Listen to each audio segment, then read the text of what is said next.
खबर उत्तर प्रदेश के साथ मैं सोनी चौहान। खबरों का रुख करें उससे पहले एक नजर सुर्खियों पर। यूपी निकाय चुनाव से बड़ी खबर, आरक्षण पर अध्यादेश को राज्यपाल की मंजूरी। यूपी निकाय चुनाव के लिए नोटिफिकेशन जारी।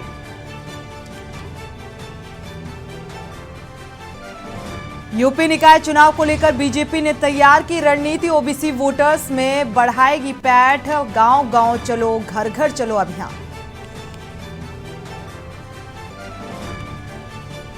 पूरे देश में रामनवमी की धूम, स्वर्ग की तरह सजा अयोध्या धाम। पीएम और सीएम ने देशवासियों को दी रामनवमी की बधाई। गाजीपुर में विधायक ने जूतों से उखाड़ दी सड़क। घटिया निर्माण को लेकर भिड़ गए नेताजी।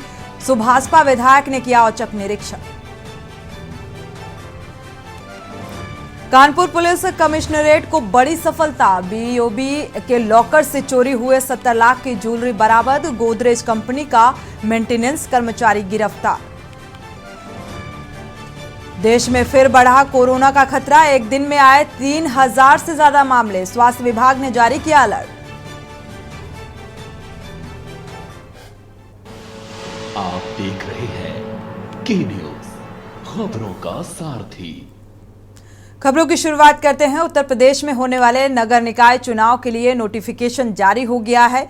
यूपी के 761 नगर निकायों में सीटों के आरक्षण की घोषणा कर दी गई है और यूपी 17 नगर निगमों के महापौर पद के लिए आरक्षण की स्थिति की बात करें तो आगरा में अनुसूचित जाति महिला, झांसी अनुसूचित जाति शाहजहांपुर पिछड़ा वर्ग महिला, फिरोजाबाद पिछड़ा वर्ग महिला, सहारनपुर पिछड़ा वर्ग, मेरठ पिछड़ा वर्ग, लखनऊ महिला, कानपुर सीट जो है वो महिला, गाजियाबाद महिला के लिए आरक्षित की गई है और इसके साथ ही वाराणसी, प्रयागराज, अलीगढ़, बरेली, मुरादाबाद, गोरखपुर, अयोध्या, मथुरा, वृंदावन जनरल में है। और आपको बता दें कि उत्तर प्रदेश में करीब 762 नगर निकायों के लिए चुनाव होने हैं। इनमें नगर निगम की 17, नगर पालिका परिषद की 200 बाकी हैं, शेष नगर पंचायत की सीटें हैं।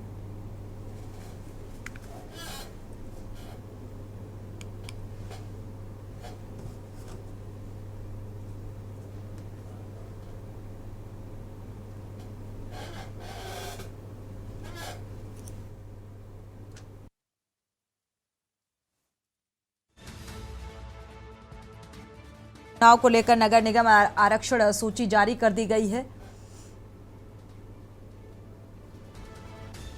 तो इस सूची में आगरा अनुसूचित जाति महिला, झांसी अनुसूचित जाति शाहजहांपुर पिछड़ा वर्ग महिला, फिरोजाबाद पिछड़ा वर्ग महिला, सहारनपुर पिछड़ा वर्ग, मेरठ पिछड़ा वर्ग। पालिकाओं के भी आरक्षण जारी कर दिए गए हैं।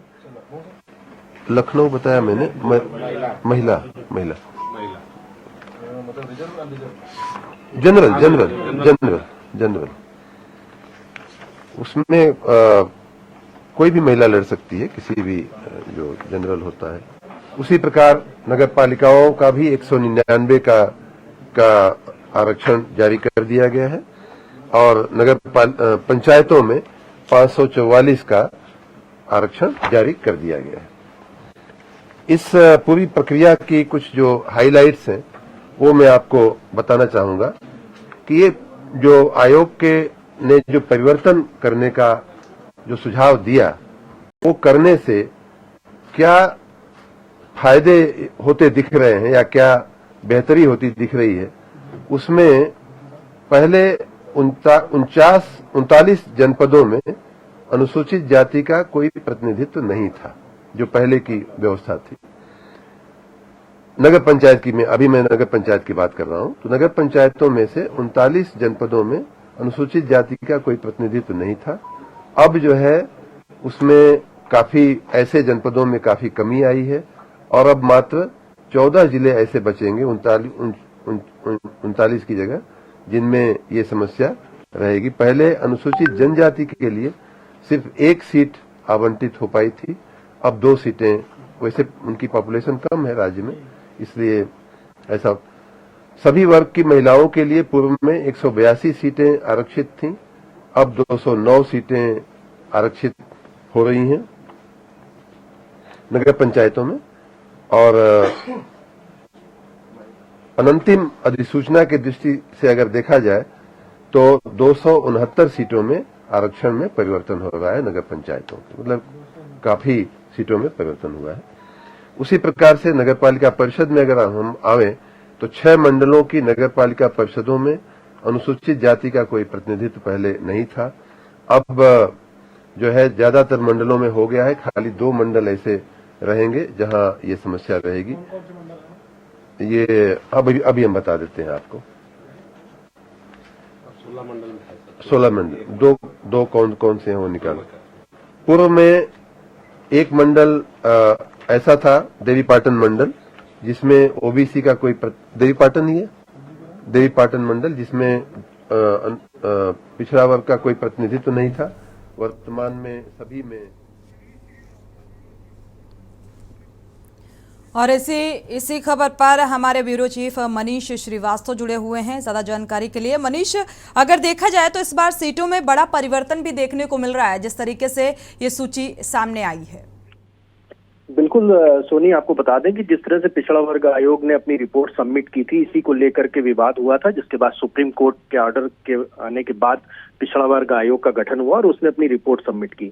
रिपोर्ट सबमिट करने के बाद अब बड़ा फेरबदल किया गया है। नगर पंचायतों की बात करें, नगर पालिकाओं की बात कर लें या पार्षदी के चुनाव की बात कर लें, तो उनमें एक बड़ा फेरबदल किया। जैसा खुद अभी ए के शर्मा ने प्रेस कॉन्फ्रेंस करके ये जानकारी दी कि लगभग अगर हम बात करें तो 39 जिलों में जो है ये बड़ा फेरबदल किया गया है। अनुसूचित जाति की जो आरक्षित सीटें थी उनको अब कर दिया गया 39 लगभग जिलों में, जनपदों में इस तरह की सूची जो है अनुसूचित जाति के पद के नाम की गई है। 2 अनुसूचित जनजाति की हैं और 82 नगर पंचायतों की अगर बात कर लें तो वहां पर परिवर्तन किया गया है। एक बड़ा वर्ग अगर हम बात कर लें तो पिछड़ा वर्ग को लुभाने के लिए ये एक सीटों का आरक्षण तय किया गया। हालांकि जो पिछड़ा वर्ग आयोग ने अपनी रिपोर्ट सबमिट की है उसके बाद ये फेरबदल किया गया है और अब इसके बाद इस तरह से प्रेस कॉन्फ्रेंस करके जिस तरह से जो सीटों का बंटवारा है उसकी जानकारी खुद ए के शर्मा ने अभी दी इसको लेकर के। और नगर निकाय चुनाव की अगर बात कर लें तो जो नगर पालिका अध्यक्ष हैं उनकी सीटों में भी आरक्षण में ये चेंजेस आए हैं। तमाम जानकारी ए के शर्मा ने आज प्रेस वार्ता के दौरान की है। अब इसके बाद नगर निकाय चुनाव की अगर बात कर ले तो वो जिस तरह से 17 नगर निगमों में मेयर की लगभग 9 सीटों पर जो है आरक्षण घोषित किया गया है और लखनऊ, कानपुर और गाजियाबाद की बात कर लें तो वो महिला सीट घोषित कर दी गई है। तो ये बड़ा फेरबदल है सोनी। और जिस तरह से आयोग ने अपना रिपोर्ट सबमिट की, अब इसके बाद विपक्ष किसी भी तरह का सरकार पर हमलावर नहीं हो सकता क्योंकि सरकार ने अपनी जिम्मेदारी का पूरा निर्वहन किया। जी, साथ ही अगर देखा जाए तो कानपुर में भी पुनः महिला सीट और साथ ही 2024 के रण के लिए जो ओबीसी पर पूरा फोकस बीजेपी का नजर आ रहा है। मनीष, बिल्कुल सोनी, बड़ा वोट बैंक उत्तर प्रदेश की अगर बात कर लें तो ओबीसी वर्ग एक बड़ा वोट बैंक सभी पार्टियों के ले रहा है क्योंकि यहाँ पर वोट प्रतिशत की अगर बात करें तो ओबीसी वर्ग को रिझाने के लिए सभी राजनीतिक पार्टियां अपना दमखम लगाती हैं और इसी को लेकर के जोड़ तोड़ भी चलता है। अगर हम राजभर की बात कर लें, निषाद की बात कर लें तो ये जो सहयोगी दल रहे हैं बीजेपी के पूर्व में या अन्य किसी पार्टी के साथ सहयोग करते हैं तो एक बहुत रोल है ओबीसी वर्ग का, खासतौर से जब से मायावती ओबीसी वर्ग को साधने की एक कवायद बीजेपी की नजर आ रही है। शुक्रिया इस तमाम जानकारी को साझा करने के लिए। तो ये सूची अब सामने आ चुकी है और जल्द ही तिथियों का भी ऐलान हो सकता है। उत्तर प्रदेश निकाय चुनाव को लेकर बीजेपी ने अपनी नई रणनीति तैयार कर ली है। यूपी निकाय चुनाव को लेकर बीजेपी ओबीसी वोट बैंक के सहारे निकाय चुनाव जीतने की तैयारी में है। इसके लिए पार्टी मुख्यालय पर ओबीसी मोर्चा ने 6 अप्रैल से 14 अप्रैल तक शुरू होने वाले अभियान का पोस्टर जारी किया है। बीजेपी इस अभियान के जरिए ओबीसी वोटर्स में पैठ बढ़ाएगी। यूपी में विधानसभा चुनाव में भी ओबीसी मोर्चा के जातीय सम्मेलनों की बड़ी भूमिका थी। बीजेपी के इस अभियान की शुरुआत राष्ट्रीय स्तर पर मानेसर से होगी और बीजेपी यूपी अध्यक्ष भूपेंद्र सिंह चौधरी ने प्रदेश मुख्यालय पर प्रदेश प्रभारी राधा मोहन, प्रदेश महामंत्री धर्मपाल सिंह की उपस्थिति में विभिन्न मोर्चों के प्रदेश अध्यक्षों के साथ संगठनात्मक बैठक कर आगामी कार्यक्रमों पर चर्चा की है। और इसी बीच यूपी निकाय चुनाव को लेकर ओबीसी आरक्षण पर अध्यादेश को राज्यपाल की भी मंजूरी मिली है। यूपी कैबिनेट बैठक में आरक्षण अध्यादेश पास हुआ था। अपना सहयोग करते हुए बाबा साहब डॉक्टर अंबेडकर की जयंती में जिला मंडल स्तर तक सहयोग करेगा। समय के समय में स्थापना दिवस सभी जनपद स्तर पर, मंडल स्तर पर जैसा पार्टी का निर्देश है उस हिसाब से पार्टी का स्थापना दिवस हम लोग मनाएंगे। लोगों के हक और अधिकारों की चर्चा भी करेगा। तो ये अभियान भी हम पूरे उत्तर प्रदेश में लेने वाले हैं। भारतीय जनता पार्टी के पिछड़ा वर्ग के द्वारा गांव चलो घर घर चलो अभियान की शुरुआत की जा रही है और हमारे साथ बात करने के लिए पिछड़ा वर्ग के प्रदेश अध्यक्ष नरेंद्र कश्यप जी। तो क्या अभियान है ये, कैसे इसकी शुरुआत की जा रही है और क्या कुछ किया जा रहा है? ओबीसी मोर्चा उत्तर प्रदेश में 6 अप्रैल से 14 अप्रैल के बीच भारतीय जनता पार्टी ओबीसी मोर्चा राष्ट्रीय अध्यक्ष जी के निर्देश पर गांव गांव चलो घर घर चलो अभियान को व्यापक स्तर पर लेकर जाने वाला है, जिसके माध्यम से हम उत्तर प्रदेश के 15,000 गांवों तक रीच करेंगे। पिछड़े समाज के लोगों के बीच में जाएंगे, अपना पोस्टर, अपना हैंडबिल, अपनी उपलब्धियां समाज के बीच में रखेंगे ताकि नगरीय निकाय चुनाव हो या लोकसभा का चुनाव पहले से भी अधिक बहुमत के साथ हम जीत सकें। इस नाते हमारी पूरी तैयारी उत्तर प्रदेश के लिए हो गई है। इस बार के चुनाव में सभी का फोकस ओबीसी वोट पर है, चाहे अखिलेश यादव हो या अन्य पार्टियां हो। भारतीय जनता पार्टी की जो तैयारियां है वो कितनी सक्सेसफुल होगी, क्या लगता है? तैयारी ही भारतीय जनता पार्टी के देश और प्रदेश में है, क्योंकि भारतीय जनता पार्टी का संगठन सतत प्रक्रिया के माध्यम से काम करता है। भारतीय जनता पार्टी का मूल सिद्धांत सबके साथ, सबके विकास, सबके प्रयास और विश्वास का है।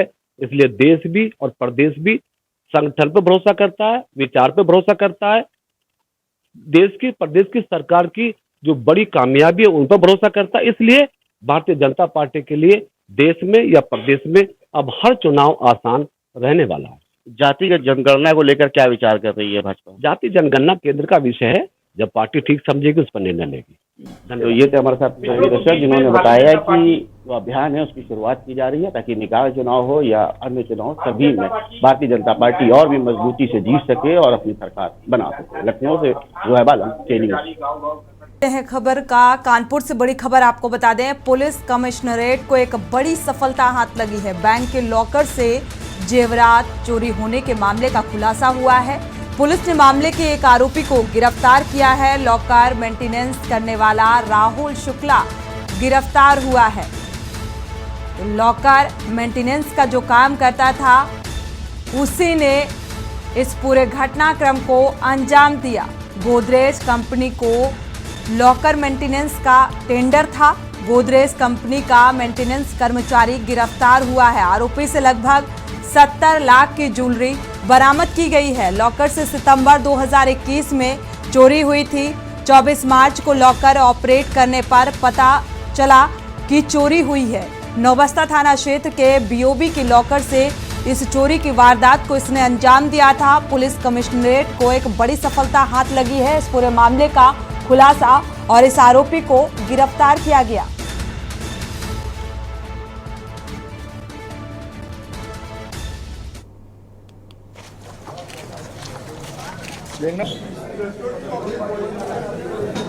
के लगभग 1.5 करोड़ के सोना चांदी के जेवरात और कुछ कैश रखा हुआ था, वो सब गायब है। इस आधार पे थाना नौबस्ता में अभियोग पंजीकृत हुआ था। थाना नौबस्ता की टीम को डीसीपी और एसीपी, एडिशनल डीसीपी के नेतृत्व में थानाध्यक्ष नौबस्ता ने इस केस को 4-5 दिन में ही वर्कआउट किया है। एक अभियुक्त को गिरफ्तार किया है तथा संपूर्ण सामान की बरामदगी की है। जितना एफआईआर में लिखा गया था सामान चोरी होना, वो सब सामान बरामद किया जा चुका है। जो अभियुक्त है उसका नाम है रोहित शुक्ला पुत्र मुकुट बिहारी शुक्ला। ये रायपुर थाना क्षेत्र का रहने वाला है तथा एक पैन कंपनी के थ्रू ये लॉकर्स की मेंटेनेंस का कार्य विभिन्न बैंकों में करता था। और इसी बीच एक और बड़ी खबर ललितपुर से मिल रही है। टायर फटने से कार अनियंत्रित होकर पलटी है। हादसे में 3 लोग गंभीर रूप से घायल हुए। हालत बेहद गंभीर बताई जा रही है। सभी को सामुदायिक स्वास्थ्य केंद्र में भर्ती कराया गया है। तो अस्पताल में भर्ती कराया गया। कोतवाली तालबेहट अंतर्गत गडेसरा कला का यह मामला बताया जा रहा है। बड़ी खबर, टायर फटने से कार अनियंत्रित हो गई, जिसके चलते ये हादसा हुआ और इस हादसे में 3 लोग गंभीर रूप से घायल हैं। हालत नाजुक बताई जा रही है, तो सभी को सामुदायिक स्वास्थ्य केंद्र में भर्ती कराया गया है। कोतवाली तालबेहट का ये मामला बताया जा रहा है।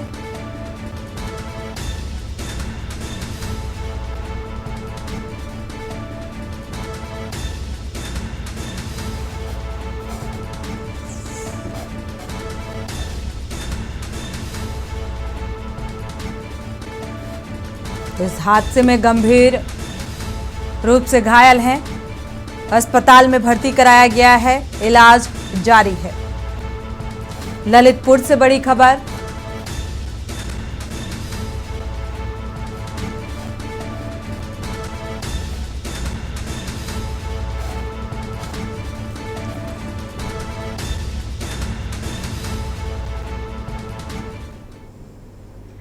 और इसी बीच कानपुर से बड़ी खबर मिल रही है। नाले से मिला है एक युवक का रक्त रंजित शव, करीब 4 से 5 दिन पुराना ये शव बताया जा रहा है। दुर्गंध आने पर इलाकाई लोगों ने पुलिस को सूचना दी।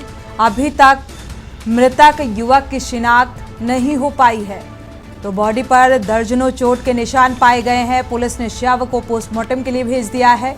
चकेरी थाना क्षेत्र के गांधी ग्राम की यह घटना बताई जा रही है।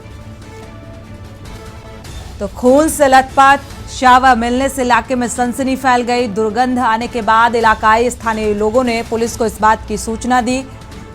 मौके पर पहुंची पुलिस शव की शिनाख्त में लगी हुई है।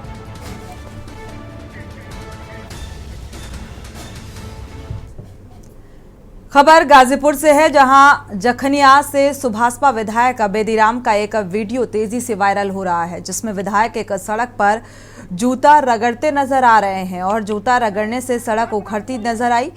जंगीपुर बहरियाबाद यूसुफपुर को जोड़ने वाली ये सड़क है। करीब 4 से 5 किलोमीटर की सड़क को पीडब्ल्यूडी द्वारा बनाया जा रहा है और करीब 1 किलोमीटर सड़क का निर्माण कार्य पूरा हो चुका था। मामले पर विधायक बेदीराम ने बताया कि मैं अपने कार्यालय में बैठकर जन समस्याओं को सुन रहा था और इसी दौरान मुझे घटिया सड़क निर्माण की बात पता चली, तो मैं मौके पर गया। वहां पर पीडब्ल्यूडी का कोई अधिकारी नहीं था।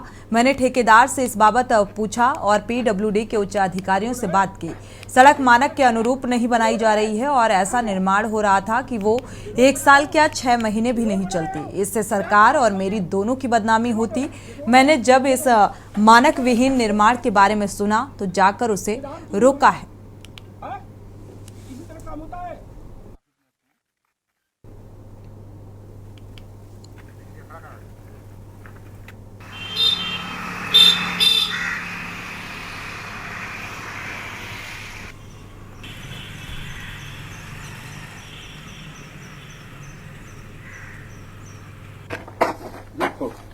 ये रोड है, ये रोड है, ये रोड है, कहाँ गया?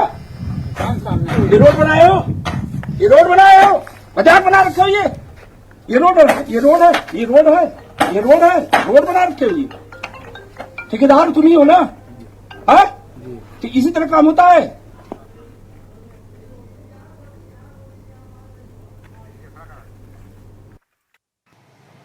ये पहली बात तो मैं बता दूं कि मैं यहाँ जनता के अपने कार्यालय में जनता की समस्याओं को सुन रहा था। उसी बीच में कई लोग आए और बोले कि साहब ये रोड बन रही है, करीब 1 किलोमीटर बन चुकी है और वो बहुत थर्ड क्लास रोड बन रही है। तो उन लोग कहने पर मैं वहाँ पहुँचा। सड़क पर जब मैंने पहुँचा तो वहाँ देखा कि सड़क मानक के अनुसार नहीं बन रही है और उसको जहाँ जहाँ पैर से मारिए वो छटक जा रही थी। मतलब वो माने के अनुसार सड़क थी ही नहीं। और वहाँ पीडब्ल्यूडी का न कोई जेई था, न एक्सीएम था, न कोई कर्मचारी था। बढ़ते आगे, बागपत में गंगा यमुना स्वच्छता पखवाड़ा 2023 के अंतर्गत घाट पर हाट 2 दिवसीय कार्यक्रम का देर रात्रि समापन हुआ, जिसके अंतर्गत राज्य मंत्री केपी मलिक ने प्रतिभाग करने वाले बच्चों को सम्मानित किया और राज्य मंत्री के पी मलिक और जिलाधिकारी राजकमल यादव, मुख्य विकास अधिकारी ML व्यास और प्रभागीय वन अधिकारी हेमंत सेठ ने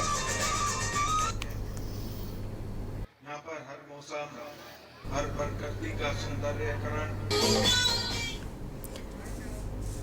इसी के साथ खबर उत्तर प्रदेश में फिलहाल बस इतना ही। आगे खबरों के लिए आप देखते रहिए के न्यूज़ इंडिया।